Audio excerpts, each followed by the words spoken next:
Before I start, I want to give all honors and glories and praises to Yahweh, Bahashim El Shai, Bahashim Mahabakah Kodash, Yahweh, which is the one true name of the Heavenly Father, Yahweh Shai, who the world ignorantly calls Jesus Christ, but his one true name is Yahweh Shai.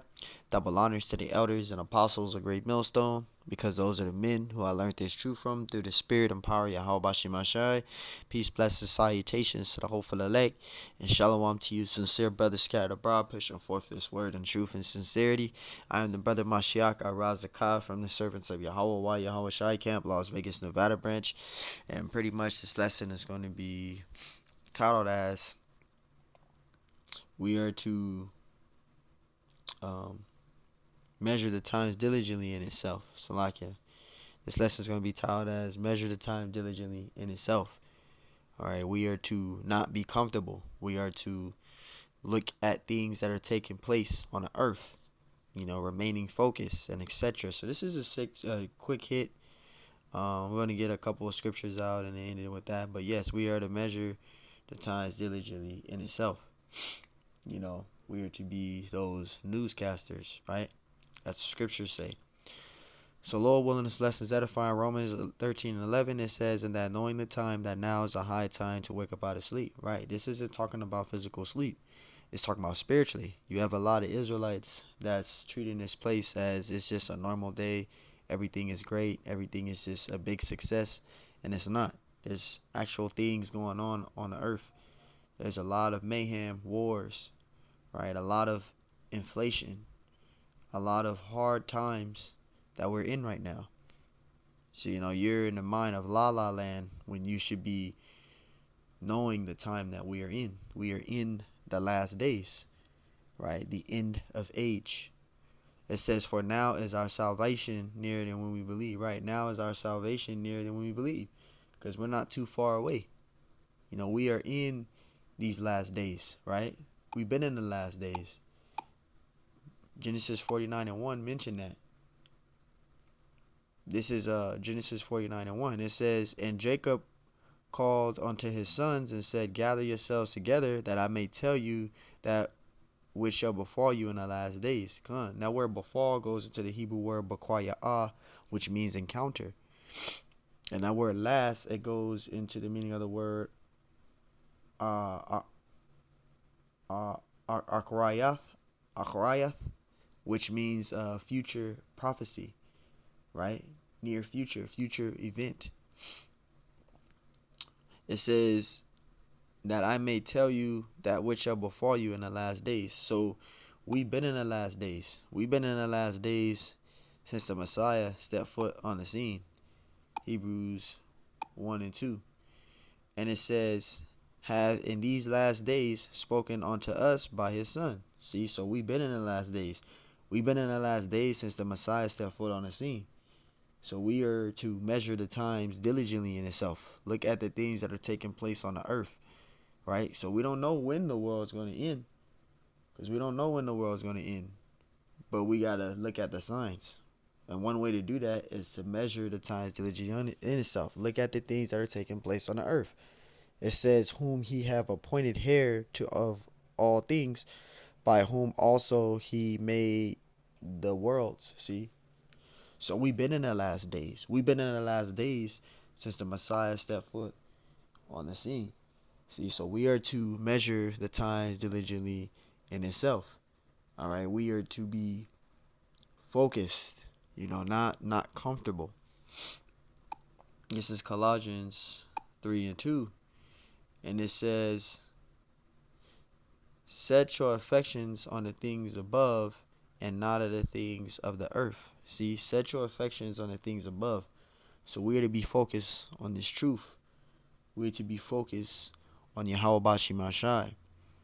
We are to be those righteous newscasters looking at the things which are taking place on the earth. Because this is the condition of many of our people here. This is what they be doing. This is what is happening to them. Because the hopeful elect, we're not blinded in this society. But the 2/3 of the mindset of our people, they are blinded in this society. Hebrews 11 and 7, it says, what then? Israel have not obtained that which he seeketh for. See? It says, but the election have obtained it. The hopeful elect, we're not blinded. We're consistently measuring the times diligently within itself. We're consistently make diligence to make our calling and election sure. We consistently be in focus in this truth. We're consistently not letting nothing distract us in this thing. We're fully persuaded in our minds, and we're continually, right, measuring the times diligently in itself. We're consistently reporting the things that are taking place on earth. The global economic collapse, what's going on out in the other countries, the wars, right? The inflations that's going on amongst the earth, right? The power outages that's taking place, the earthquakes, the disasters. These are all measuring the times diligently in itself. We're not blinded, but 2/3 of the mindset of our people are blinded. It says, and the rest were blinded. See, the rest of our people, they're blinded. They don't have the understanding on why they should measure the time diligently in itself. And when they are mentioned about it, they try to brush it off like it ain't nothing. Like, oh, until then, none of us know when the Lord come back until then. And that's the type of mindset they have. But they fail to realize we may not know when the Lord comes back. Nobody knows when the Lord come back, which you're right, but you still got to measure the time diligent in itself. You don't want to be comfortable. That's why the scripture said in Micah 2:10, it says, arise ye and depart, for this is not your rest. So you don't want to rest here. You don't want to live comfortable here. You don't want to think everything is just good and you just chilling and you just in happiness. No. It says, because it is polluted, it shall also destroy you, even with a sword of destruction. So the scriptures is telling us to depart from this place, for this place is not our rest. So you don't want to be treating this place as a resting place. If you are so-called Negro, Hispanic, Native American Indian, this place is not our rest. This place is about to fall. It's going to crumble. So you don't want to treat this place as your resting place, man. So let me get another precept out.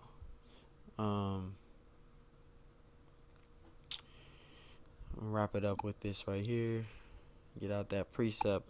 Get out that second Esdras 9:1. I'll wrap it up with that. This is second Esdras 9:1, and it says, he answered me then and said, measure thou the time diligently in itself. And this is what the angel said unto Esdras, right? He told him to measure the time diligently in itself. And this refers to us. We're measuring the time diligently in itself. We're looking at the things that's taking place on the earth. We're consistently looking at these things. Yeah, it's taking place in the other countries and it ain't hit America yet, but whatever happens in those other countries does affect America. Like China, because America gets their resources from these other countries. These other countries have businesses here with America. And it mentions in prophecy that when you go to Revelation 17, I think it's Revelation 18. Revelation 18, it goes into the different nations going to wind up bewailing in America, because everything is going to crumble here. Everything is going to fall apart, and it's going to make these different nations, they're going to, wail, because they ain't going to be able to make money like they do now. It's going to come a time where, because these different nations, they have currencies, they have the same currency as America, right? So once America falls, it's going to affect all these other countries, and it's going to put them in total mourn. So we are to measure the time diligently in itself. It says, 2 Esdras 9:1, it says, he answered me then and said, measure thou the time diligently in itself, and when thou seest part of the signs pass, which I have told thee before. See, so you want to measure the time diligently in itself. It says, then shalt thou understand that it is the very same time wherein the highest will begin to visit the world which he made. Yeah, the Messiah, Yahushua. He's coming back, right? It says, therefore, when there shall be seen earthquakes and uproars of the people in the world. And this is a future prophecy which is getting ready to take place. So you don't want to be comfortable. You do not want to be comfortable. Verse 4, it says, then shall thou well understand that the Most High spake of those things from the days that were before thee, even from the beginning. Because the Lord ordained this from the beginning. The Lord set this up from the beginning, right? The Lord established all this to happen way before then. So we are to measure the times diligently in itself. We cannot be comfortable. So Lord willing, that's edifying. I just want to do a quick hit. I want to give all honors and glories and praises to Yahweh, Bahashim Yahushai, Bahashim Mahawa Kakodash, Yahweh, which is one true name of the Heavenly Father, Yahweh Shai, who the world ignorantly calls Jesus Christ, but his one true name is Yahweh Shai. Double honors to the elders and apostles of Great Millstone, who will well teach well, because those are the men who I learned this truth from through the Spirit and power of Yahweh Shai. Peace, blessings, salutations to the whole for the elect. And shalom to you, sincere brothers scattered abroad, pushing forth this word in truth and sincerity. I am the brother Mashiach Arazakah from the Servants of Yahweh, Yahweh Shai Camp, Las Vegas, Nevada branch. And Lord willing, this lesson was edifying. Till next time I say, shalom.